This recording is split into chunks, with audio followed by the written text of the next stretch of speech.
Hello mga auntie, meron na naman tayong bagong recipe. Tingnan nyo guys, oh, pabulok na. Pero tanggalin natin, sayang. Ay, oo nga, malambot naman sobra. Ay, naku, Diyos ko, purode.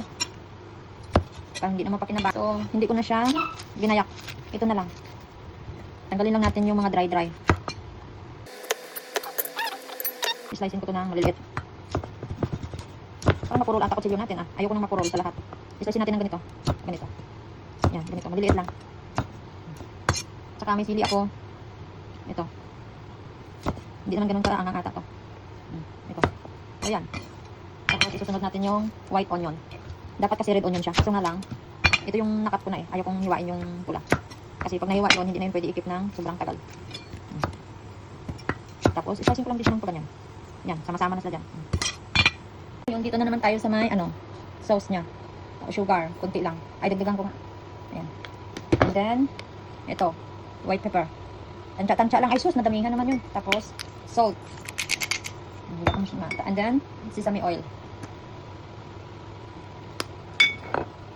Cooking wine.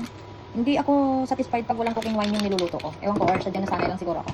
Tapos, itong dark soy sauce, konti lang to siya guys. Konti lang. Kasi pang paano lang to eh, pampakulay. Ganyan lang siya ha. Huwag masyadong madami.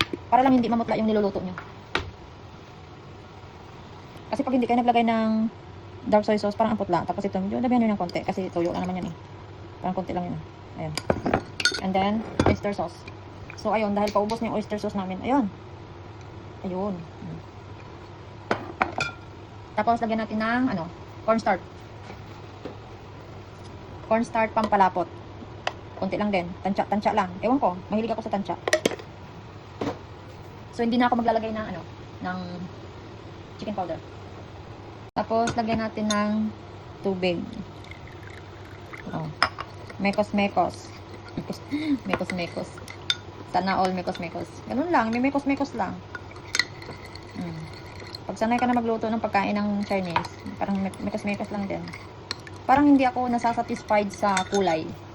So, yun din guys ang gawin nyo. Pag hindi kayo nasatisfied sa kulay, din dagdagan nyo ng konti yung dark soy sauce. Para lang kasi siya eh. Para siyang hindi siya maputla. Kasi parang ang pangit kainin pagka yung parang maputla. Hindi siya makulay. Hindi makulay, charot. Pag-alanganin yung darkness. Oh. So, ayan. Okay na yan siya. Tapos, ito kasi ang lulutuin ko. Kaya ako gumawa ng ganito. So, yung iba, kung sila lalaki magluluto nito, binablanch niya. So, ako naman, try kong i-steam. I-steam ko siya. Kasi yung tubig nito, kasi magtutubig pag in-steam. Pag in-steam ko to, yung tubig niya gagamitin ko din, idadagdag ko doon sa sauce. Hindi ko lang alam kasi first time kong mag-steam nito. Pero ang tamang proper way yata ng pagluto nito is iba-blanch. Ewan ko lang. Kasi pag i-blanch ko, natatakot ako baka mamaya matanggal dito sa gelatin. Buhay pa ito guys, tingnan mo. Kasi kung patay ito, hindi na ito kakapit. Ganito lang yan na, 100 na. So, nandito na tayo sa pinaka-last part.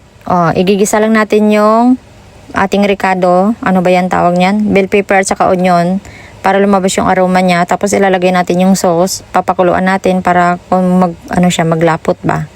And then, pagkatapos niyan, ilalagay na natin siya dyan sa ibabaw. Itatoppings lang natin. Hindi ko na inalo yung shell doon kasi magtatanggalan yung laman sa shell eh. Thank you for watching. Bye!